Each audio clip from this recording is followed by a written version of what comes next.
Welcome back, everybody. We're not talking about Malazan today, or maybe a bit.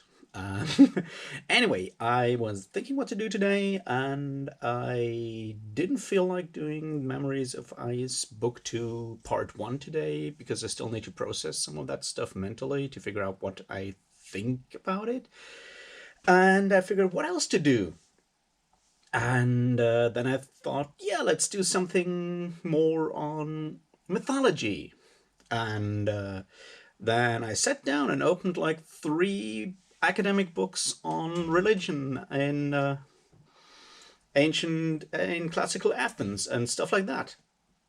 And then I figured, ooh, I've read that stuff like a decade ago. Maybe I need to do a proper reread to do them justice and do the thing justice that I want to say. And then I read and I read about popular religion in Athens for like 5 hours and decided, well, fuck it, I'm gonna rant, which is basically like rambling anyway, just more aggressively. And we've already established that I'm an angry person. I hope we established that. So just imagine I've had like 5 more beers than I have, and I'm angry. And we're gonna rant about religion in fantasy literature today. Cheers. Because my problem is that most fantasy books suck at religion. Not all of them, but most. Malazan, I feel, doesn't suck at religion. It has some interesting points there, and I'm gonna come to that near the end of it. But most others suck at it. And I want to think about why that is the case. And so this is basically me rambling slash ranting and kind of developing my thoughts. Well, it's me thinking aloud is what I'm trying to say here. So I'm gonna just like talk and I'll try to structure it, but structuring my thoughts is never easy. And yeah. So what am I saying when I say most fantasy books suck at portraying religion? Basically what I mean is that there's some fantasy books that leave religion more or less completely out of it. And that's fine. I mean, don't get me wrong, that's fine. And there's some who put religions in their fantasy worlds, and most of them suck at doing it. And I want to look into why that is the case. Now, the easy answer is it's because religion is a very, very personal thing. It's also a thing that most of us don't actually think about. It's more an intuitive thing. Unless you study either, religious studies or theology or philosophy of religion, like I've done for a while, you don't think a lot about religion. And you need to think about something more comprehensively to know how to actually verbalize it and put it into words and put those words on paper. Because even if you're like, I mean, whether you're a hardcore atheist or a very, very believing religious person, no matter what religious persuasion, it is very difficult to then write convincingly about religion in a fantasy world and disconnect that from your personal views because it's such a very, very personal thing. And that is why religion in almost all cases sucks in fantasy literature, because unless you, I mean, do you urban fantasy or something, put in your, well, you can just put in your favorite, like your real world religions in there and write about those. And if you're knowledgeable about those, then that might just work. But if you can't do that and you're coming up with a fantasy religion, it will almost always feel thin and unconvincing. And that's a problem, I feel. Now, don't get me wrong, religions are a very, very complex thing. To be completely honest here, I'm not a religious person. I'm just very, very fascinated by religion. I wouldn't call myself an atheist. I call myself an unbeliever because I don't want to have anything to do with like hardcore atheists and skeptics because I think they're stupid and way too arrogant for their own good. I just don't believe in any higher beings, and that has nothing to do with the fact that I might want to do that. It's just that I can't, which is a different topic, I guess. Anyway, What I'm trying to say here is that religion as a more or less a social thing, apart from personal faith, is a very, very complex thing, an institution with a history behind it that is far more nuanced and complex than most people realize, because most people don't think about that. It's like you have these cookie cutter, like, ideas about religions, like, Catholic Church, evil, people wearing fancy robes, torturing and burning heretics and witches. Well, nope, that's not how it was, obviously. I mean, yes, witches got burned, or suspected witches got burned, heretics got burned, but that's where it kind of stops. Because anything beyond that would mean that you should, look at medieval history and read some medieval history and read some church history and realize that actually, and like the inquisitional process in medieval times is a very, very complex thing, and the medieval inquisitor's job is not to find a heretic and burn him. The interesting thing is that the medieval inquisitor, if he has to burn a suspect, or actually not burn a suspect, an inquisitor will never do that. That's a that's where it starts to get complicated. So let's go through this just as an example. All right, first of all, priests are not allowed to shed blood or kill people. That's by church law, they are not allowed to do that. That's on, I think, Third Lateran Council, the one under Innocent the Third in around 1200 is the one where they decide that, or reconfirm the rule that priests are not allowed to shed blood. So what they do, because it's church, and now your skeptics in the back row will scream hypocrisy. It's, yeah, maybe, but that's not the point here. What you do is, after the inquisitorial process is over, you and certain things have been met, you hand over your suspect to the secular law, to the secular ruler, the secular justices, and they then burn or hang or however, like, do something, because, and then you have like a complex law system, and you convict them of lèse majesté, and that is punishable by death, and there's like a lot of like law gymnastics going on there, but that's the first point. So priests don't burn people. Next part. The goal of Inquisition is to root out heresy, because heresy is dangerous for the soul. The job of the priest is to save the soul. You save the soul by converting and bringing people back on your path of righteous belief.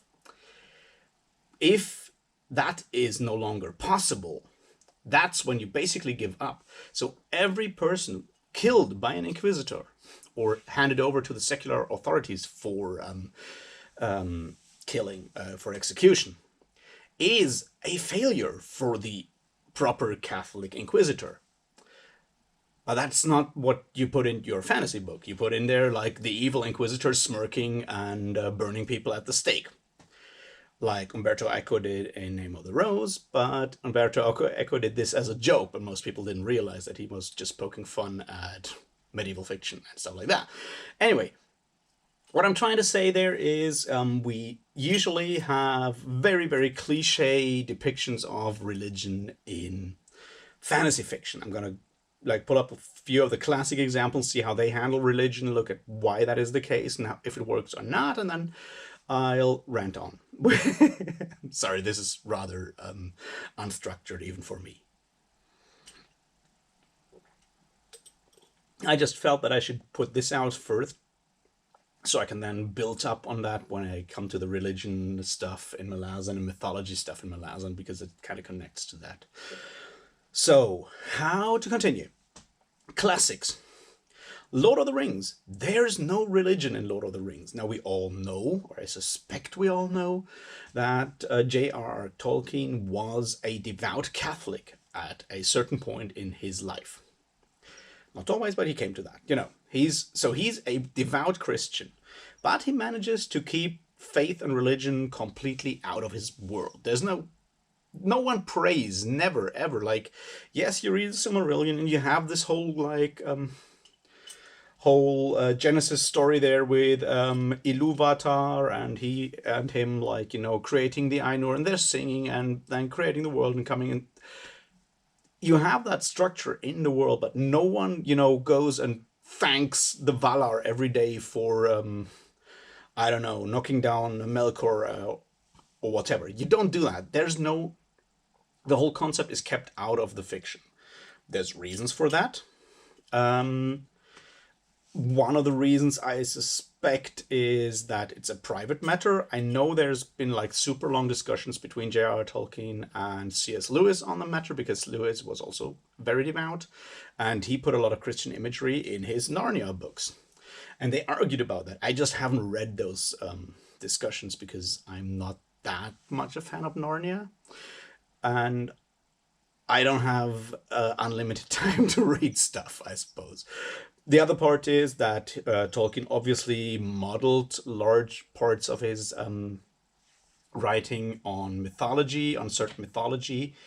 And within mythology, you have, depending on your mythology, you have very little actual like depiction of religion, which is a general problem. So like, we know that Tolkien based a lot of it on the Kalevala and the Finnish mythology collected in the 19th century.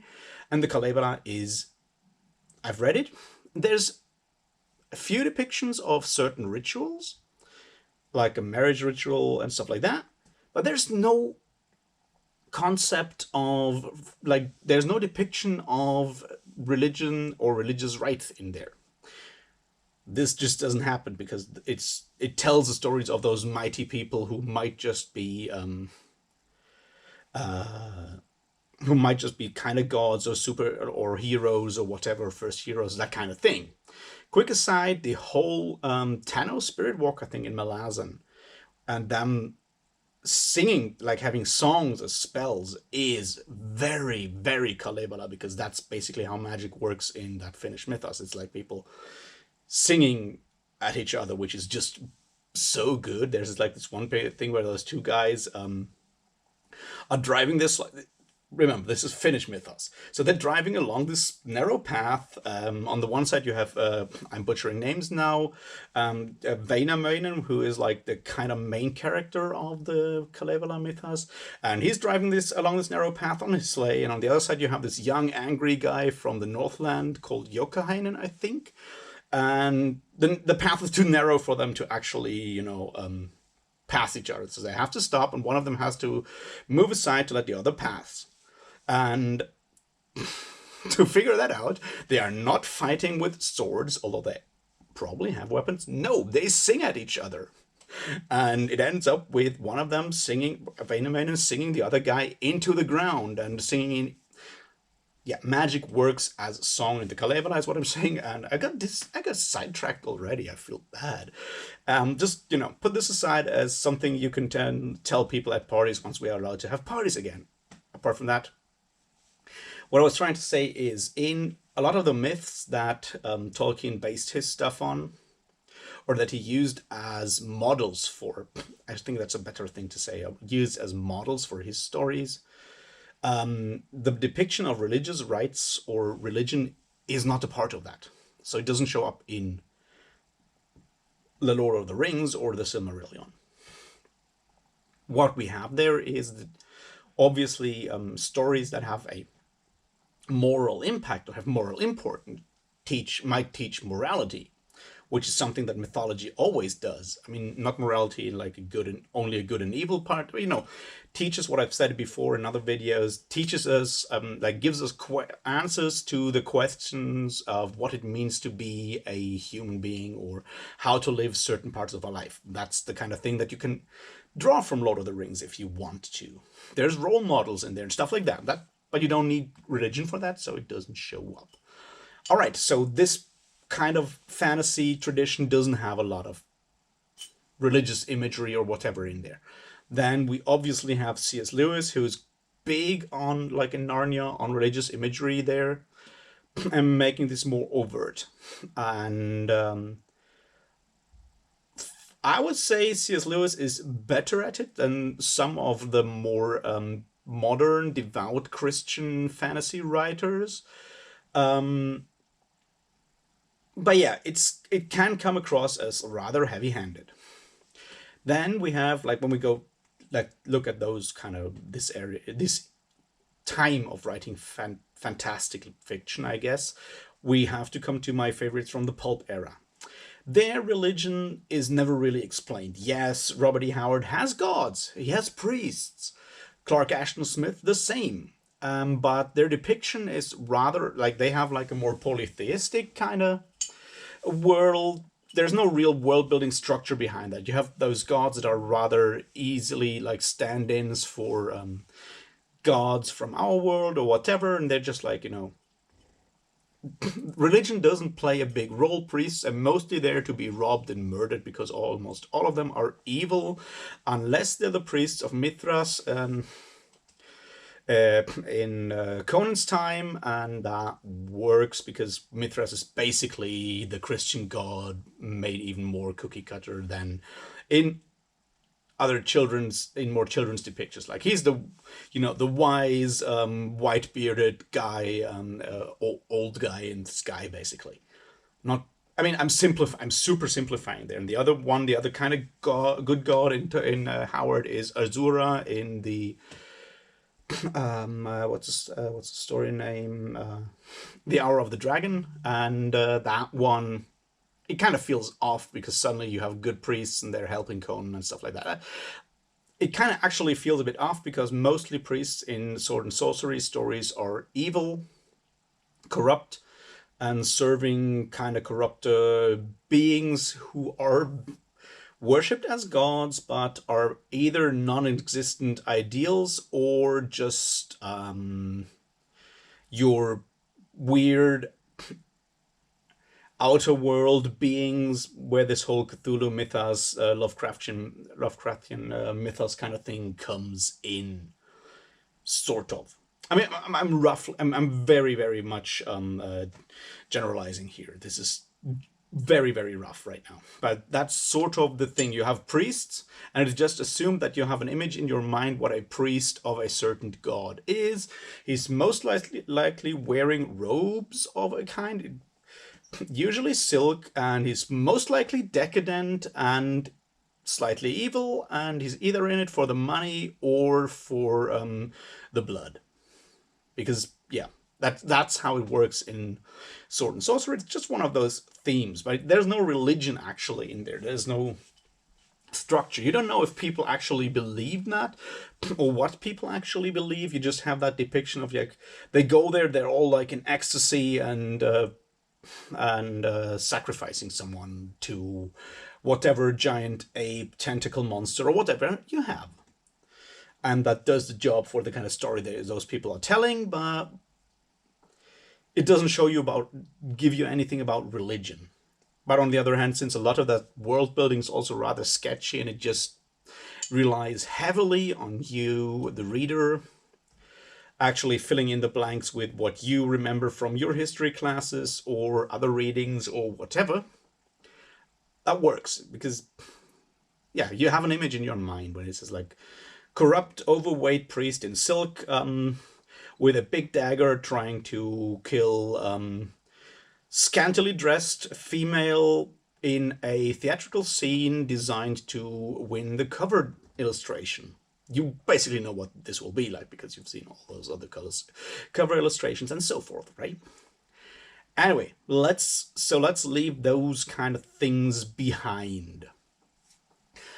Let's look at other books later on. The Black Company. The Black Company doesn't have any kind of religion. Yes, there's a few mentions of gods, but it doesn't actually deal with that. And when it deals with that, it's just like there's religion happening. We're not explaining it. There's religion happening and there's rites happening, like in the later books. In the early books, it's not even that, but in like the later books, they meet those people where religion is treated as a more like a cultural thing. It's part of a culture to have certain rites and stuff like that.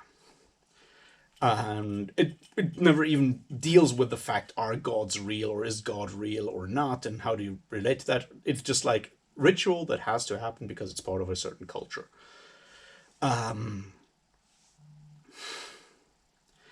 Now we come to what I feel like kind of more contemporary fantasy. And we have, on the one hand, we have, like, I don't know, the your George R. R. Martins, whose religion is, frankly, it's trash. It's like, yeah, we have this pseudo-Christian seven religion where you have those archetypes and everyone is just like organized. We don't even know if they exist, and we have those priests who don't matter and just, like, preach a bit of like being nice, but while being corrupt, and then we kill them on the side and stuff like that. It's bullshit.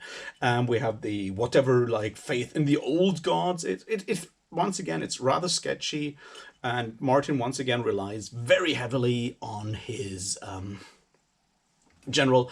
I'll do a Hollywood version of pseudo medieval Europe, and people will probably think it's really cool because I added enough dirt to it. So I'll leave out the church and just make them corrupt or evil or just meaningless and grey. And that's sort of how Martin deals with religion. The other part is the whole like more fantasy role-playing game influenced religion part. Your Dragonlance, your like Forgotten Realms novels and stuff like that, where you have to have a lot of gods. Now, if you've played any of those games, they have obviously the role of priest as someone who gets power from their god and can use that as magic, cast spells and stuff like that, and has to follow sort of. And it's a very, very simplified idea of how religion might have worked in classical antiquity. And here we come to a big problem. We don't know how religion worked in classical antiquity. By which I mean we sort of know how rituals worked, but our sources don't tell us what people actually believe, because our sources from, say, classical Greece or classical Rome or even, Mesopotamia are limited to certain things. We have myths about, stories about the gods, what they did. Your classic epics like the Iliad, the Odyssey, the Argonauts, those kind of stories from Greece. I'll kind of keep it on Greece right now. You also have, like, your Gilgamesh, stuff like that. And then we have inscriptions of temples or like stuff like that. That basically is commemorative, like someone built this or donated this for to this god on the occasion of certain this victory against this person, stuff like that. We have very little or no theological debate. We don't know what people actually believed. Did your classical Greek from, say, the 5th century BCE, did that kind of person actually believe that, Zeus is a rather horny old dude, a rather horny old soul taken living on a mountain, coming down and, raping whatever girl he comes across? Did people actually believe that? Probably not. Or are we just, if we think that people did not believe that, are we actually putting our modern mindset on that? We don't know. We really don't know. We have obviously discussions on the nature of the gods and stuff like that, but that's from philosophers who, as far as we know, are not your mainstream, person on the street, which probably didn't write. You have your Epicure writing about the gods living in a different sphere and not, actually taking any action in the world. You have your sophists thinking about those things. Yeah, you have those sources, but they are also not theological in debate. They're metaphysical in debate. I'm not going to go into the definition of what metaphysics means here. Go look it up. It's different. Anyway, so we don't have any idea of what went on in like what the beliefs were. We have descriptions of rituals, like do this, do that, march in a procession all the way to Eleusis. Then happen certain mysteries which remain mysterious because they're called mysteries, duh, or stuff like that. You have these like we sacrifice 500 goats every year to Artemis because we made a really stupid deal with her. Um, that kind of thing. We have those, but we don't know what people actually believe because no one wrote that down. And that's the big problem when you take that. I mean, for your Dungeons and Dragons game, that doesn't matter. It's like you're a priest of whatever god you find, whatever god stands in for Zeus, Thor, or whatever like other polytheistic religion your average Midwestern American kid could remember in the 1970s, which was mostly either Greek slash Roman gods or maybe Northern like Norse gods. That's sort of kind of it at the time. And yeah, you basically what that means is you take whatever you find cool about, like really like about that kind of god, and maybe shout his name from time to time, and then he'll give you magic powers, and that's cool, but that doesn't translate too well into fiction, is what I'm trying to say. That doesn't translate too well into fiction because it comes across as like, yeah, too thin.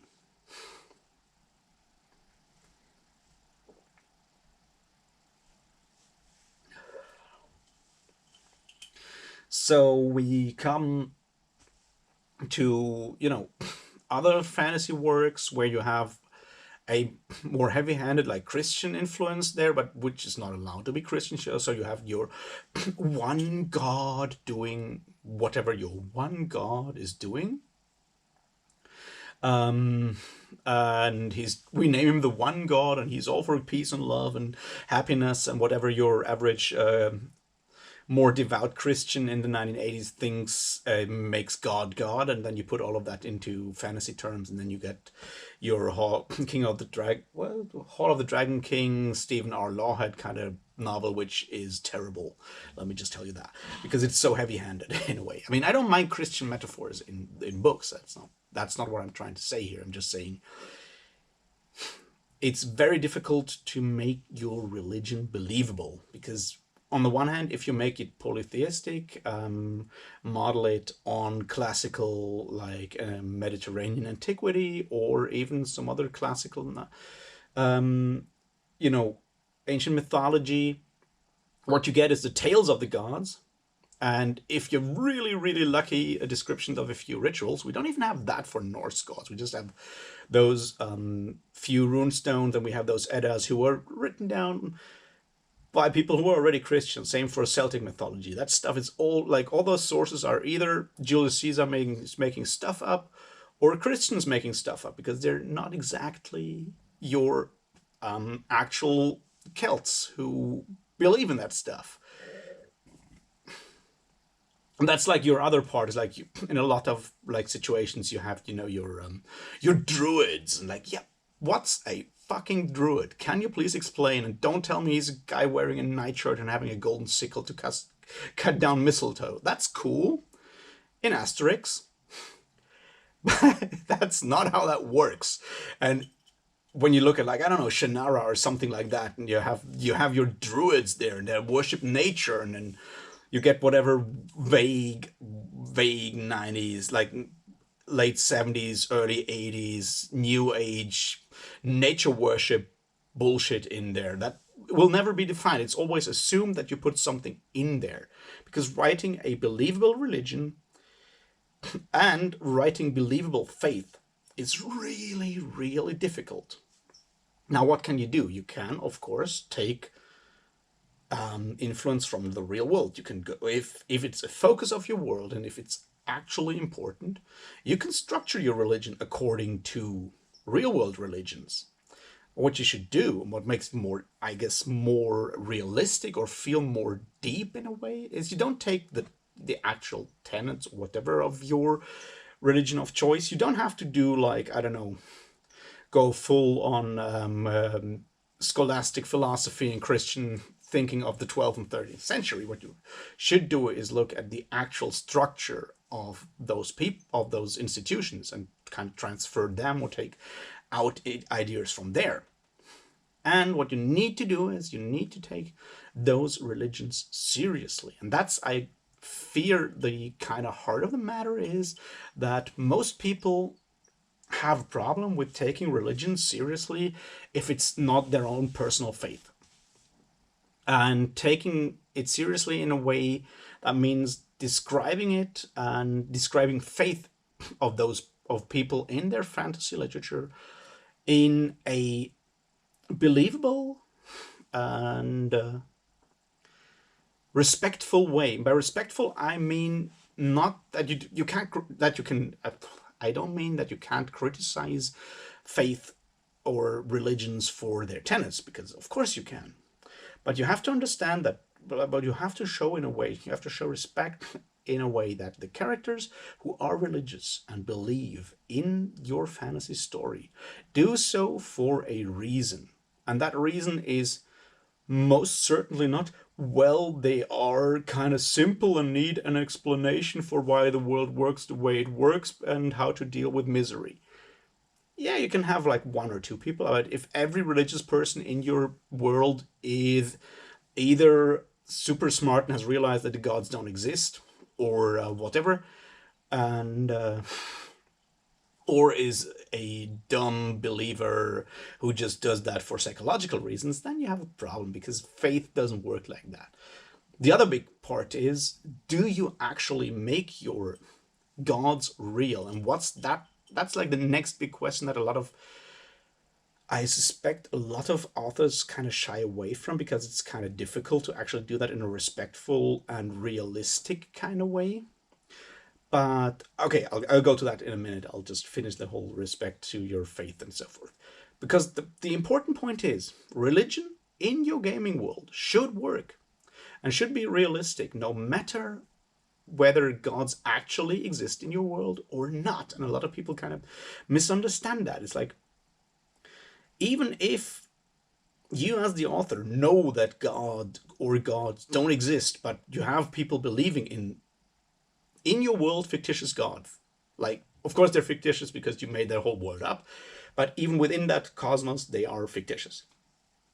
But still, you need to make sure that the faith, the religious feelings make sense and are respectful in a way. And you can either do that by describing just the rites and never going into actual belief, or, because once again, that's a very personal thing, and to put that because if you describe that in a realistic way, respectful way, you basically have to put some of your own personal faith or religious emotions into that. And I understand that that can be very, very, very difficult and problematic. I get that. So maybe just don't do that and just describe rites, and that's that. Or yeah, just put that kind of feeling out there, but take the religious beliefs and faith of those people within that world seriously. Unless you obviously have a overarching anti-religious, anti-organized religion, whatever message that is like the overarching part of your story, which is fine if you write historic materials. But if that's not your overarching point, then don't do that. All right, now let's go to that other question. Do the gods exist?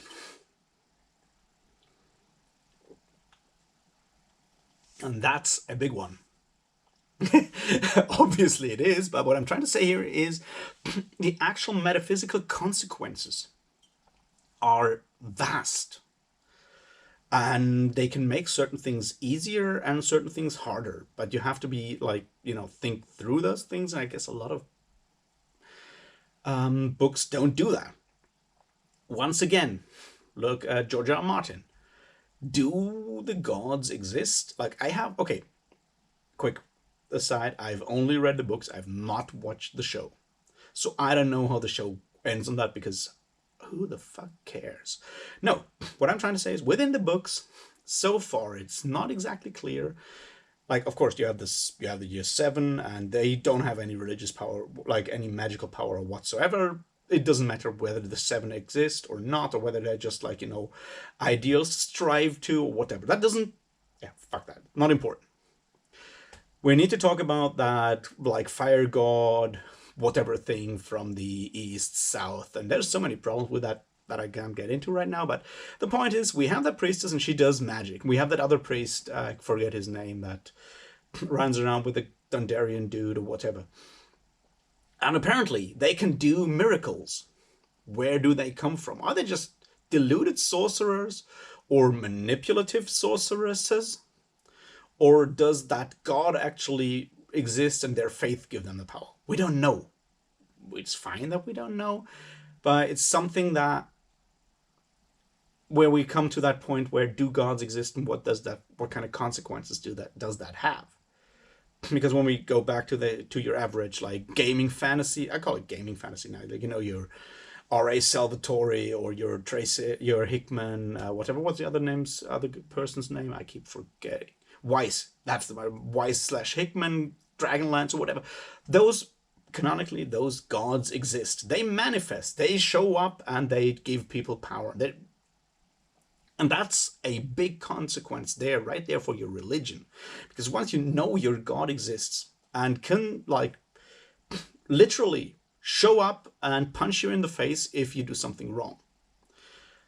Hopefully that only happens in really, really bad Dungeons & Dragons games, but technically it's possible that your God of choice gets pissed off and just punches you in the face. You don't believe in that God anymore because you know that God exists, obviously. And that changes the relationship between believer and God, or believer and deity. I'll say deity. I guess that makes it easier to understand. Like, that changes the relationship between deity and believer drastically. Because it's no longer the I hope God exists. The element of hope is no longer involved there because you have knowledge. You have certain knowledge. Your deity of choice exists. And you have suddenly more like the relationship between royalty, like a king or a queen and their subjects, in a way. Chances that your king notices you are rather limited. But in theory, it's there, and you just know that you don't have doubt about the existence of the deity of your choice. Also, if you're a priest, you get that direct access, you get that sweet power from your god. And you suddenly arrive at a point where your relationship is one of negotiation and trade. You give them certain things, and in return, you get certain powers from them. And that is very, very different to a more Christian tinged religion where we don't know if God exists. Also, we can't make deals with God. I'm now using God as like the Christian God.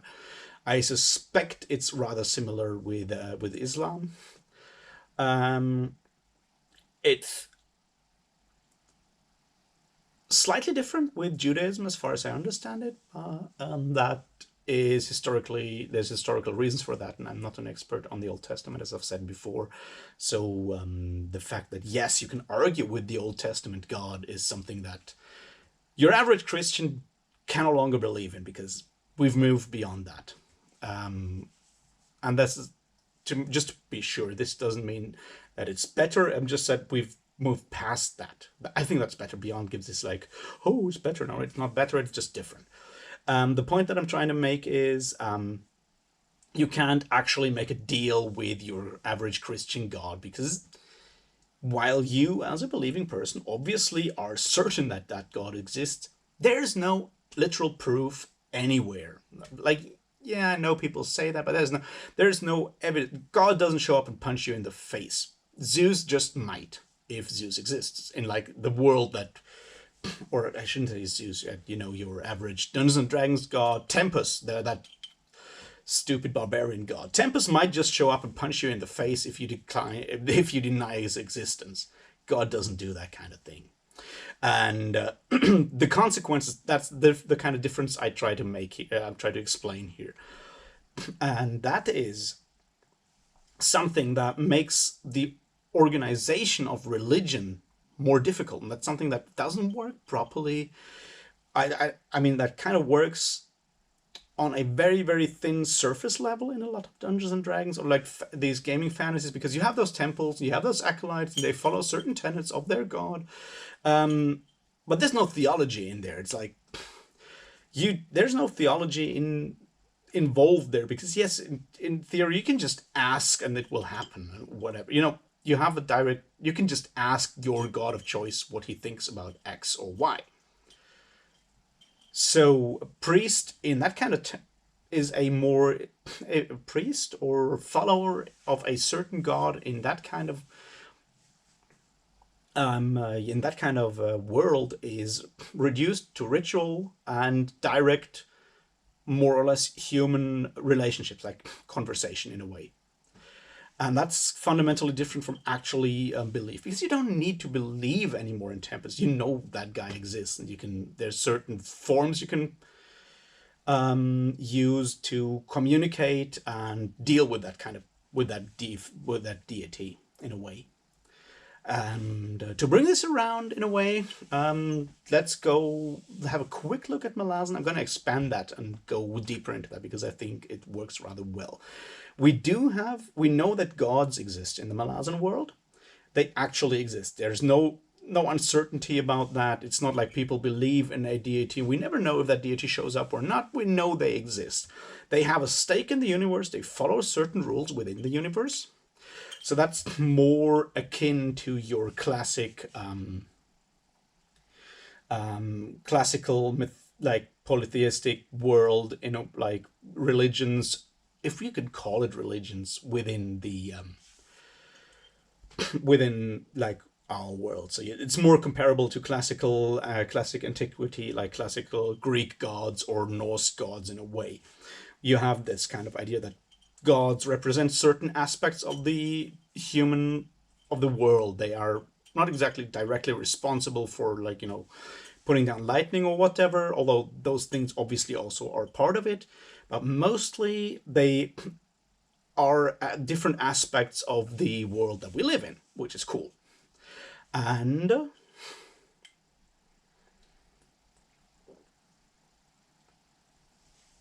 while priests obviously have a certain,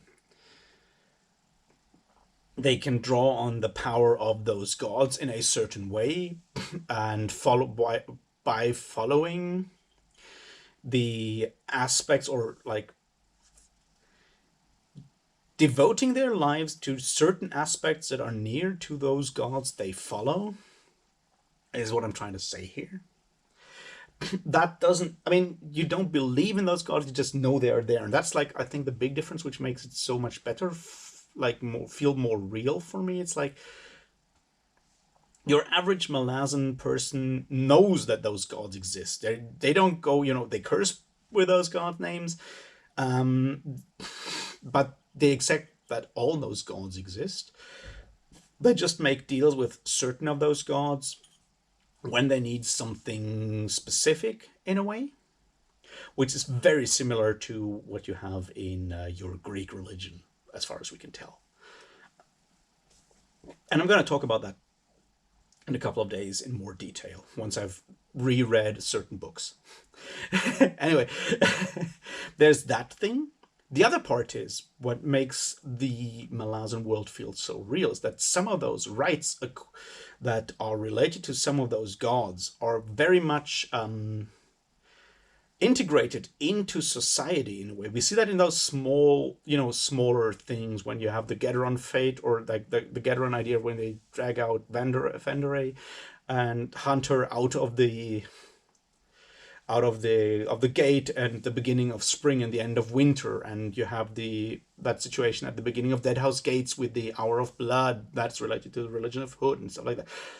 We see that those rites are a part of community, and that's a very, very important thing that once again stems from how religion was integrated in, as far as we can tell, in, for example, Greek or Roman everyday life, because it's a very important part. Ritual is a very important part of the building of community, and that's something that works there as well. That the fact that those things are well integrated and take those rituals and stuff like that seriously makes it allows Stephen Erickson mostly to avoid any questions of theology without us actually missing them. We don't have to argue theology because the other parts of how religion, when it is depicted are very, very, like, feel real and well-rounded, are not just a, oh, we also need a god,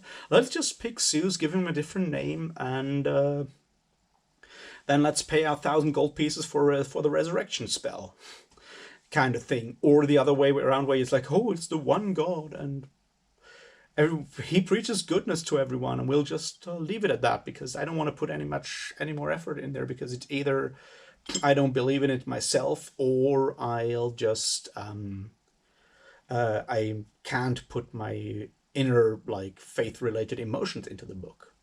So to bring this around and make it less rambly than it is already, I once again feel that religion is often not dealt well in fantasy books, because it is a very, very personal thing. Whether you actually are a religious or believing person or not, that doesn't matter.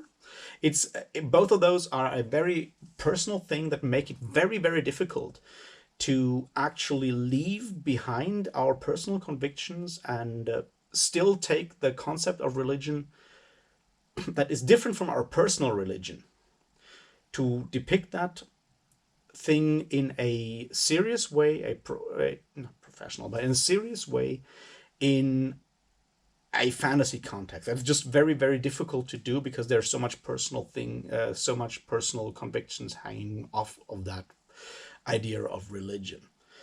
So in the end, a lot of the stories of fantasy worlds that either just leave religion out of it completely, like, for example, Tolkien or what have you, work because they kind of play in that mythic realm, and religion and faith don't play that much of a role in mythology in general, because we're on that level of the gods. So gods don't have to believe in other gods because they know they're there, and they don't worship each other. That just doesn't work. That just doesn't happen mostly. I mean, yes, even the Greek gods then go and have rituals and stuff like that, but that's a different thing. I'm getting sidetracked again, aren't I? Yeah, that's the one way to do it. The other way is to go the very cheap, pulp way, and just put cookie cutter priests or whatever in there as enemies, and just don't think about religion. Just like let people fill in their own thing, and just say, yeah, there's a priest of the ape god Hanuman, and yes, I know there's real world gods called Hanuman and stuff like that, but you have your priest that is dressed in silk and ready to sacrifice, and then we just ignore all the Orientalism in all of that because it's the 1930s and we need to put that into like relation. But yeah, we don't talk about religion. We just have priests that are very much a cliche, but one that doesn't feel too thin, because it's so sketchy that we as readers fill in the blanks.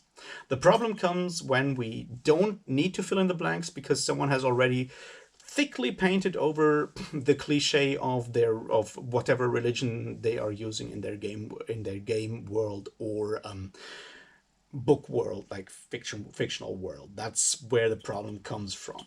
So yeah, I guess what I'm trying to say is take religion seriously, or just leave it out of it if it makes you feel uncomfortable, but don't go actually in and either push your own personal belief in fiction, like dressed in fictional terms, because that feels dishonest, unless you actually make that to the into the main point of your story. And this is the good part, I totally not qualified to tell any author what to do. I'm just saying it really pisses me off that religion is handled so poorly in almost all fantasy books where it shows up. I'm glad Malazan does a lot of things really well, though. And I'll get into that in the next video where I'll show some examples of how Malazan does actually handle religion and mythology really well. But I feel that's enough rambling for today. I hope you can take something out of that, and I'll talk to you tomorrow about Memories of Ice. Cheers.